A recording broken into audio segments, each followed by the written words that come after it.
Hi, ఈరోజు ఆలు egg curry మీకు టేస్ట్ చూపించబోతున్నాను. దానికి కావాల్సింది ఆలు, టమాటో, ఆనియన్, పచ్చిమిర్చి, అలాగే బాయిల్ చేసిన ఎగ్స్ కూడా నేను ఆల్రెడీ బాయిల్ చేసి పెట్టేశాను. మనం ముందుగా బంగాళదుంప, టమాటో, ఆనియన్, పచ్చిమిర్చి సన్నగా తరిగి పెట్టేసుకోండి. కరివేపాకు కూడా కర్రీలోకి 2 రెబ్బలు తీసుకోండి.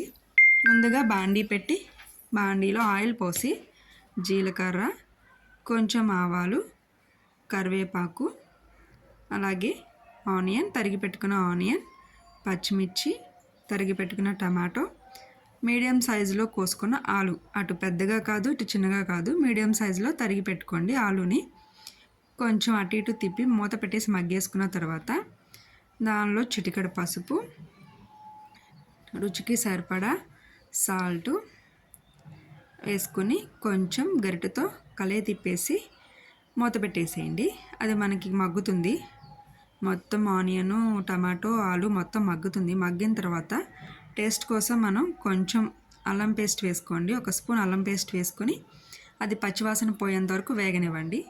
వేగిన తర్వాత కొంచెం 1 స్పూన్ కారం వేసుకోండి. మన ఘాటుకు సరిపడా కారం వేసుకొని ఒకసారి మొత్తం తిప్పేసుకున్న తర్వాత గరిటెతో కలయి తిప్పేసేయండి. మొత్తం కూరకి మొత్తం కారం అబ్జర్వ్ అవుతుంది. తర్వాత మనం బాయిల్ చేసుకున్న ఎగ్స్ ఉన్నాయి కదా, అవి కూడా కర్రీలో వేసేసేయండి. మొత్తం ఒకసారి కలిగి తిప్పేసేయండి.